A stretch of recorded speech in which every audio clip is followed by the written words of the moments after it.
ये कहानी है विश्व के सबसे बड़े महाकाव्य की, जिसमें योग है, यथार्थ है, विवेक है, परमार्थ है, सत्य ज्ञान का दिव्य प्रकाश है, आध्यात्म का महाआकाश है। ये दर्पण है हर मन के विवाद का, दृश्य है आत्मा और परमात्मा के संवाद का, मानवता का होता है जिससे उद्धार। यही है सच्ची गीता सार, अंधकार से प्रकाश की ओर।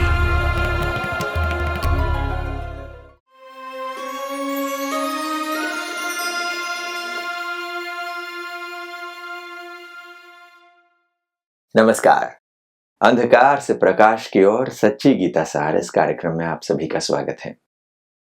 गीता से जुड़े हुए तथ्यों के बारे में हम चिंतन करते हैं हर कड़ी में कुछ नया भी निकल आता है।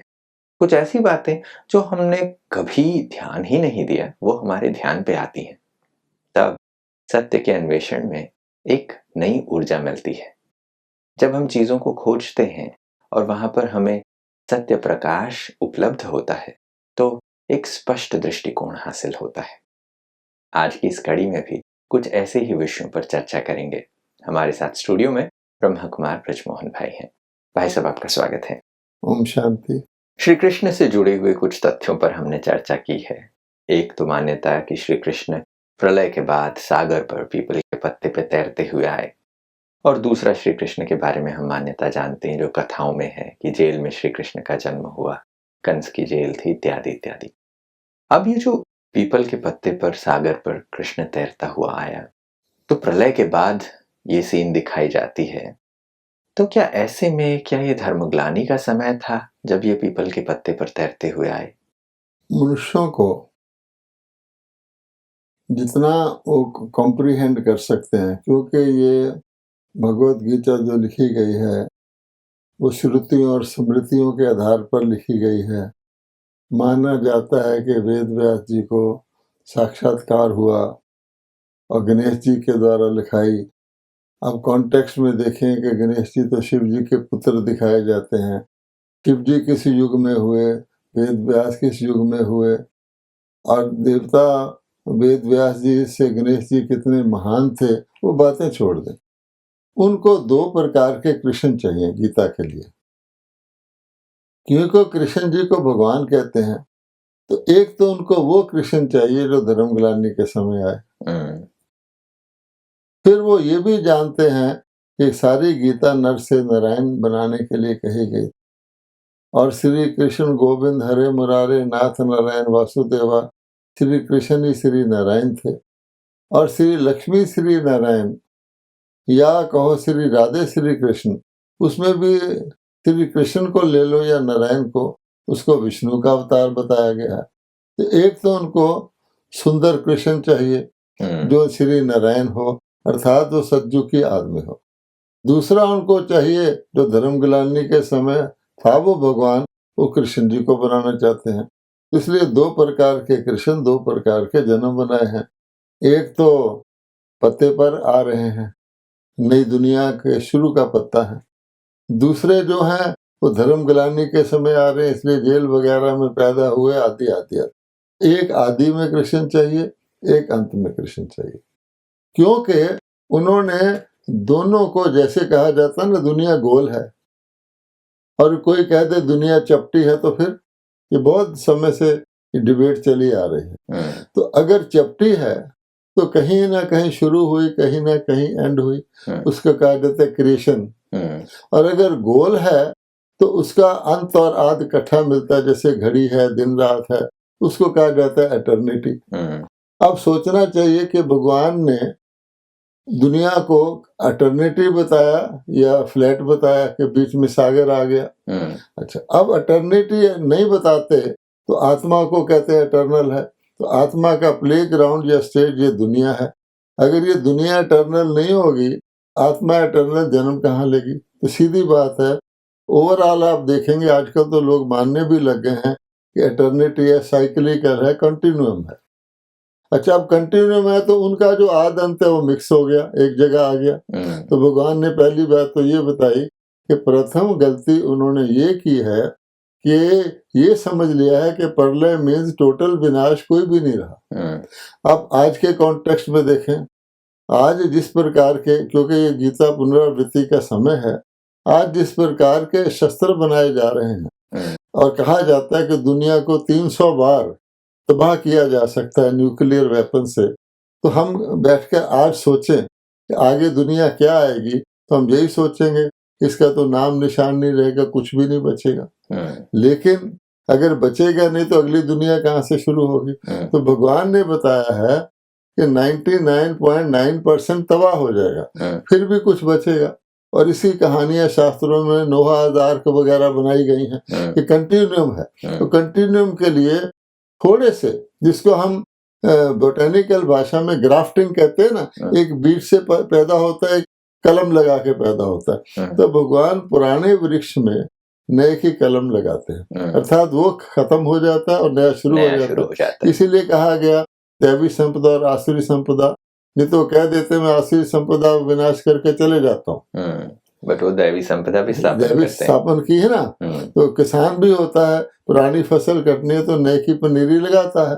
तो ये फर्क होने के कारण से उनको 2 कृष्ण इन्वेंट करने पड़े, बीच में प्रलय दिखानी पड़ी। वास्तव में प्रलय नहीं होता। अगर इस बात को हम समझ जाएं तो आपको पता लग जाएगा कि 2 कृष्ण हैं। एक रूप है उसका पावन रूप और एक उसका है उससे पिछला रूप। और ये जो सागर के पत्ते पर बात कहते हैं यानी नए में, उसमें गीता सुनाने की आवश्यकता नहीं, क्योंकि श्री कृष्ण को पीपल के पत्ते पे अकेले तैरते हुए आता हुआ दिखाया गया है। तो उस समय पर तो कोई और है नहीं, तो फिर उस समय गीता सुनाए तो किसको सुनाएंगे? क्या गीता बच्चे के रूप में दिखाया गया, पहली बात। दूसरे, अगर सुनाए भी, बड़े भी हो जाएं सागर में, तो किसको सुनाएंगे? अर्जुन भी नहीं है वहां, तो बाकी को तो छोड़ो। और खुद पावन है तो पावन गीता नहीं सुनाता, पतित पावन सुनाता है, क्योंकि सुनने वाला पतित चाहिए। और जो पावन है तो पावन दुनिया में तो सारे पावन है, वहां तो कोई पतित जैसे हम कहते हैं दान पुण्य करना है, कोई शुभ काम करना है, सतयुग में नहीं कर सकते क्योंकि कोई लेने वाले नहीं है, सारे पावन है। तो इसलिए ये बात है। कितनी खूबसूरत सी बात है कि हम समय को अगर रॉन्गली प्लेस कर देते हैं तो सारी हमारी जो आइडेंटिफिकेशन है वही गड़बड़ा जाती है, और वो समय के हिसाब से उस चीज के रोल को समझना आवश्यक है। और जो पीपल के पत्ते पर कृष्ण को दिखाया जा रहा है वो गीता का ज्ञान सुनाने वाले कृष्ण नहीं है। गीता के ज्ञान सुनाने वाले कृष्ण के रूप में जिसको दिखाया जा रहा है वो भी एक संकेत है, एक द्योतक मात्र है, और वो परमात्मा के अवतरण के समय के। पत्ता मीन्स क्रिएशन। पहली बात ये है, पत्ता सीड नहीं है, पत्ता जड़ नहीं है, और भगवान सीड है और उसने जड़ से नया पेड़ पैदा किया। तो पत्ता इटसेल्फ शोज कि क्रिएशन है, क्योंकि पत्ता बीज नहीं है। तो गीता का भगवान पत्ता कैसे हो सकता? अब जब पत्ते की आप बात करते हैं तो ये बात बड़ी रोचक लगती है कि पीपल के पत्ते पे ही क्यों दिखाया? वैसे तो बहुत सारे पेड़ हैं दुनिया में, मगर पीपल के पत्ते पर कृष्ण को तैरते हुए आना, इसके पीछे भी कोई मान्यता है? देखिए, हमने पहले एक बार जिक्र किया था कि परमात्मा ऑलमाइटी, दुनिया का रचेता, उनका जो सबसे सर्वश्रेष्ठ रोल है जो बीज का होता है, उसके यादगार पाए जाते हैं, बाद में बनाए जाते हैं। एक तो मनुष्य बनाते हैं, एक नेचर भी बनाती है, क्योंकि नेचर को भी भगवान ने तमोगुणी से सतोगुणी किया था। तो बहुत सारे दृष्टांत जो हम अध्यात्म में देते हैं, जैसे कछुए का देते हैं कि कछुआ देखो ऊपर से सोल की तरह लगता है, जरूरत होती है अपने अंग निकालता है, नहीं तो बंद कर लेता है। भगवान भी कहता है तुम आत्मस्थिति में स्थित रहना है, काम के लिए हाथ पैर चलाओ, नहीं तो बंद कर लो। सांप का कई मिसाल है। उसी प्रकार से पीपल का मिसाल भगवान ने खुद दिया। पीपल के वृक्ष में क्या होता है कि वो बहुत फैलता है, लेकिन एक खास बात उसमें होती है जो किसी में नहीं होती। और अगर आप आज भी देखना चाहें, कलकत्ता में जाएं, 1000 चीजें टूरिस्ट के देखने की है, वहाँ एक बनियन ट्री है, जो कहा जाता है सबसे ज्यादा विजिटर वहीं आते हैं। मैं खुद भी देख के आया हूँ। उस बनियन ट्री का तना तो है ही नहीं, बीज का तो सवाल ही नहीं, और वो अपनी शाखाओं पर टिका हुआ है। यानी ऐसा वृक्ष फैला हुआ, जैसे गीता में कहा गया कि इसकी शाखाएं चारों ओर फैली हुई हैं, शाखाओं पर टिका हुआ, अच्छी तरह टिका हुआ, बल्कि किसी ने मोल्ड लगा करके उनकी शाखाओं को स्तंभ जैसा कर दिया। जब वो नीचे को उतरती है ना, ऊपर से नीचे को शाखाएं उतर रही है, धरती को पकड़ रही है, न तना है न बीज है। तो भगवान क्या कहते हैं, मैं अधर्म का विनाश करता हूँ। जो धर्म ऑलरेडी हैं उसको किस कैटेगरी में गिनते हैं, चाहे उसमें हिंदू धर्म ले लो सारे, उसका विनाश करता हूँ। जो नहीं है उसकी स्थापना करता हूँ। उनमें से किसी को तो रिजुविनेट नहीं करता ना। अर्थात जो नहीं है, तो क्या नहीं है, वो तना नहीं है, वो जड़ नहीं है, और बीज स्थापन कर सकता है। तो भगवान के कहने का भाव ये है कि मैं बिल्कुल नई दुनिया स्थापन करता हूँ, और उसका जो पत्ता है वो श्री कृष्ण है। तो पीपल का मिसाल इसलिए दिया जाता है कि ओरिजिन गुम ही हो जाए बिल्कुल, और फिर भी सुपर स्ट्रक्चर खड़ा रहे, जिसको कहा जाता है, इसलिए भगवान ने मिसाल दिया। और बिल्कुल गीता में इसके बारे में वर्णन है कि पूरी सृष्टि को एक वृक्ष के रूप में कंपेयर किया गया है, और वो भी पीपल का। गीता में अंगे अक्षर लिखा हुआ पीपल का वृक्ष। और इसीलिए उसी पीपल के वृक्ष से फिर एक पत्ता आ रहा है, तो वो एक कंटिन्यूम का क्रिएशन है। नया पत्ता आ रहा है, नया पत्ता आ रहा है, फिर से शुरुआत हो रही है। कारण क्या है कि उन्होंने बीच में प्रलय दिखा दिया। ये बहुत ही मजेदार बात है कि एक जगह तो ये वृक्ष दिखाया गया है, पीपल का पत्ता दिखाया गया है, उसी वृक्ष से फिर एक नया पत्ता निकल रहा है। तो यहाँ पर एक कंटिन्यूम बनती है कि भाई वो जो पेड़ था, वो पेड़ पूरा सड़ गया है, खराब हो गया है, फिर से उसका रिजुविनेशन एक नए पत्ते के रूप में फिर से परमात्मा वो कलम लगाते हैं। मगर बीच में जो प्रलय का दृश्य दिखाया गया है कि बहुत लंबे काल का प्रलय था और ब्रह्मा की रात्रि थी, और फिर उसके बाद पीपल के पत्ते पे श्री कृष्ण आए। तो ये जो लंबा काल है, प्रलय की जो बात होती है, इसमें एक टाइम गैप मिलता है। तो एक पेड़ से दूसरे पेड़ की शुरुआत में इतना टाइम गैप है क्या? सृष्टि को जब हम कंटिन्यूअस कहते हैं तो इसके बीच में ये टाइम गैप देना जरूरी। पहली बात कि गीता के भगवान ने जो सत्य बताया है, वो बताया कि ये कल्प एक छोटा सा आयु है इसकी, 5000 वर्ष, वो भी थोड़ी नहीं होती। 5000 वर्ष इसकी आयु है, और उसके बाद ये पुनरावृत्त होता है।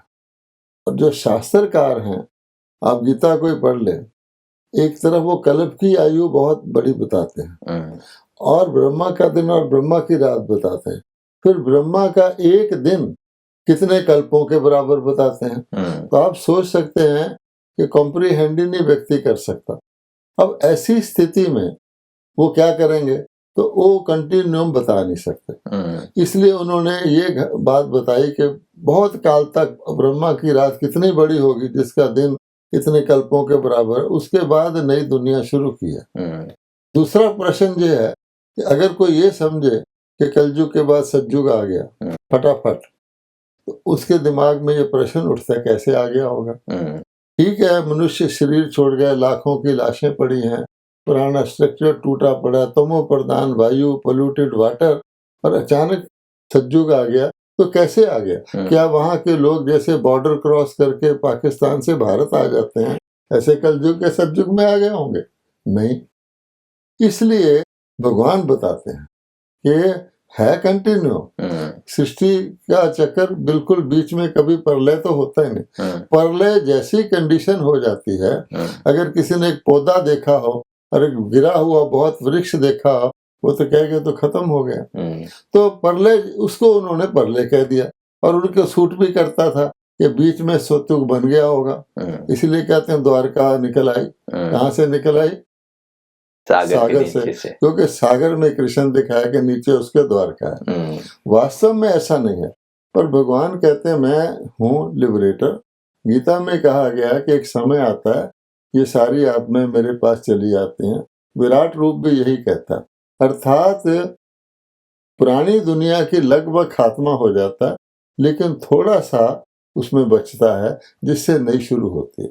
तो भगवान कहते हैं दुनिया को सारे गीता वगैरह में आत्मा का तो ज्ञान है नहीं, यहाँ तक के भगवान के मुख में भी शरीरधारी जा रहे हैं। कोई व्यक्ति शरीर छोड़ के आत्मा जाते हैं ना ऊपर, हम कहते हैं आत्मा चली गई, शरीर को तो हम खुद जलाते हैं। वहाँ विराट रूप में भी ये दिखाया गया कि शरीर सहित ही आ रहे हैं। इसका मतलब बॉडी कॉन्शियसनेस का एक्सट्रीम है। सोल का उनको ज्ञान नहीं, सिर्फ लिख दिया है तुम आप आत्मा हो। अब आत्मा कहाँ है? वो तो शरीरधारी है। तुम्हारे अंदर आत्मा है वो जानते। अब भगवान कहते हैं पहली बात है कि तुम इस दुनिया की आबादी कैसे बढ़ी, मनुष्य आए कहाँ से? तो आत्माएं आई, इसलिए परमात्मा परलोक कहते हैं। लोक इसलिए कहते हैं कि एक नहीं रहता, अगर केवल बहुत सारे रहते हैं तो आत्मा और परमात्माओं का निराकार रूप में निवास स्थान वो है। आत्मा यहाँ पाठ बजाती हैं और वो आके उसको ट्रांसफॉर्मेशन करते हैं। उनका रोल अलग है, इनका अलग। अब जब विनाश होता है, अर्थात महाभारत होता है, आत्माएं निकली शरीर छोड़ के और बहुधा आत्माएं निकली, वो गई कहाँ? क्वेश्चन यही नहीं है कि सिर्फ कृष्ण जी आए, जो जिन्होंने नहीं आना, जो पत्ते बाद में आने, वो कहाँ गए? तो भगवान बताते हैं कि मैं इनको वापस परम धाम, परलोक या आत्माओं की दुनिया में ले जाता हूँ। ये गीता के बोलने वालों को, सुनने वालों को ये ज्ञान नहीं है। फिर वो कहते हैं कि पुरानी ही आत्माओं के अंदर से, जैसे नई आत्माओं से पुरानी हुई थी, कभी देवता पुण्य क्षीण होकर वाम मार्ग में गए थे, अब ये पाप क्षीण होकर के पुण्य में जाएंगे। तो एक ऐसा पॉइंट ऑफ टाइम आता है जबकि पुरानी संपदा जो है वो भी विनाश को देख करके वैराग में आ जाती। तो कितना भी भोगी विलासी हो, अगर वो महाप्रलय देखेगा तो कहते हैं ना, हे प्रभु ये क्या हो गया?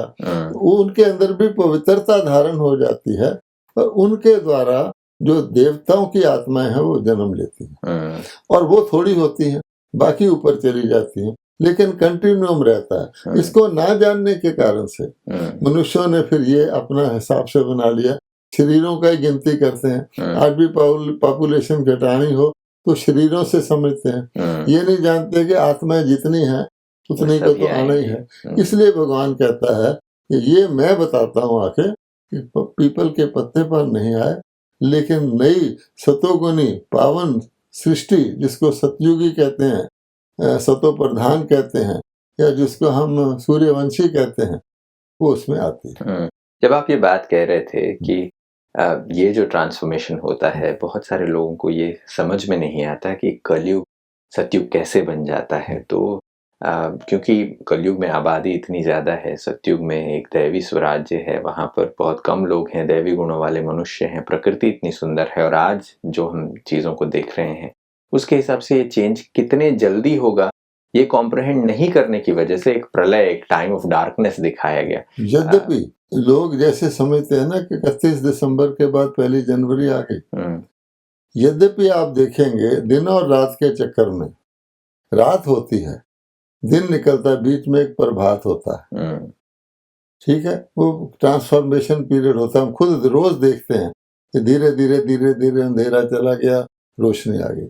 फिर एक सायकाल भी होता है, धीरे धीरे धीरे धीरे दिन डूबा और धीरे धीरे अंधेरा हो गया। तो वो जो मिक्स पीरियड है उसको संधि काल कहा गया, पुरुषोत्तम संगम युग कहा गया। तो गीता में पुरुषोत्तम की बहुत महिमा है, वो पीरियड ऑफ ट्रांसफॉर्मेशन है। तो जैसे इस दुनिया में भी रात से दिन हो जाता है, दिन से रात हो जाता है, तो लीप पीरियड जो होता है, इसलिए पुरुषोत्तम मास को लीप मास कहा गया है। पुरुषोत्तम युग लीप को ओवरलैपिंग जो होता है, वो सिंपल बात है, रोज हम देखते हैं, लेकिन वो कॉम्प्रीहेंड नहीं कर पाते। वो समझते हैं यहाँ कलयुग था, यहाँ सतयुग आ गया, महल कहाँ से निकल आए होंगे, तो सागर के पहले पत्ते कृष्ण दिखाया, फिर द्वारका भी निकल आई, ये मामला। तो ये ऑटोमेटिक निकल आया ऐसा समझते हैं, मगर वास्तविकता में उस ट्रांजिशन के लिए एक समय लगता है, एक टाइम लगता है। आजकल तो जब टाइम की हम बात कर रहे थे तो बहुत बार हम लोग ये समझते हैं कि टाइम एक लीनियर है, एक बिगिनिंग है, एक एंड है, और आज क्वांटम फिजिक्स में भी ये बात होने लगी है कि टाइम इलास्टिक है, वो फ्लेक्सिबल है। वहां पर भी अब जब टाइम को बेंड किया जा सकता है, जब ये कहने लगे, तो अब ये पता चल रहा है कि एक इटर्निटी एक आदि से अंत के बीच के कनेक्शन को हम जोड़ पा रहे हैं। अब घड़ी ही साइक्लिकल है, जो टाइम का डिनोमिनेटर वॉच है वो साइक्लिकल है, दिन और रात साइक्लिकल है, सीजन साइक्लिकल है। हम लोग खुद बच्चे से बुजुर्ग बनते हैं, फिर शरीर छोड़ते हैं, नया जन्म लेते हैं, पुनर्जन्म भी साइक्लिकल है, हर चीज साइक्लिकल है। इसलिए कॉमन सेंस भी ये कहती है।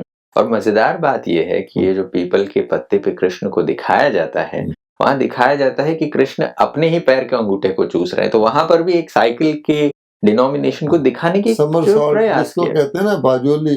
आप देखेंगे इसी के यादगार में कई लोग मंदिरों में जाते हैं, ऊंची ऊंची जगह पर भगत अपनी भक्ति को सिद्ध करने के लिए वो ऐसे उल्टबाजी करते हुए जाते हैं, सीधे नहीं जाते हैं। अब भाव यही होता है। और हमारे मंदिरों में परिक्रमा की जाती है, उसमें भी चारों तरफ घूमने के बाद ही परिक्रमा सफल होती है। तो व्यक्ति पांव का अंगूठा चूसने का भाव यही है कि वो कृष्ण जी जो थे उनकी आत्मा ने ऐसे ऐसे करके पुनर्जन्म लेते लेते यहाँ पहुंचे। और ये जो परिक्रमा की बात आप कर रहे हैं, लोग इस पे कितनी मान्यताएं रखते हैं। लोग ब्रज 84 की परिक्रमा करते हैं, गोवर्धन की परिक्रमा करते हैं, कैलाश मानसरोवर में परिक्रमा करते हैं, 4 धाम की करते हैं। तो यहाँ ये पता चलता है कि ये परिक्रमा, ये टाइम के साइक्लिक नेचर को हम कहीं ना कहीं उसकी यादगार है कि सृष्टि आदि के बाद अंत और अंत के बाद आदि के बीच का भी एक समय है। सबसे बढ़िया यादगार स्वस्तिका, जो स्वस्तिका जिसको लोग शुभ करके घरों में लगाते हैं, जिसको श्री गणेश भी कहते हैं, वो जाहिर करते हैं उसमें तो आर्म्स भी बने हुए हैं कि यहाँ से सतयुग आएगा, फिर त्रेता आएगा, फिर द्वापर आएगा, फिर कलयुग आएगा। वो साइक्लिकल ही तो है। यहाँ पर बहुत ही आज सुंदर चर्चा हमने की है, मगर समय को देखते हुए यहीं पर विराम लेते हैं। अगली कड़ी में कुछ और विषयों पर चर्चा आपसे जारी रखेंगे। आप आए इसके लिए आपका धन्यवाद। ओम शांति। दोस्तों, अंधकार से प्रकाश की ओर सच्ची गीता सार में श्री कृष्ण को पीपल के पत्ते पर दिखाने से हम क्या स्पष्ट रीति से समझ पाए थे कि ये किस चीज का द्योतक है। आज बहुत सारे लोगों के मन में यही आतंक होता है कि जहां हम आगे बढ़ रहे हैं वो समय विनाशकारी है। हम देख रहे हैं कि मनुष्य के मन के अंदर हिंसा हो रही है, युद्ध बढ़ते जा रहे हैं, शस्त्रास्त्र के कारागार और ज्यादा होते जा रहे हैं।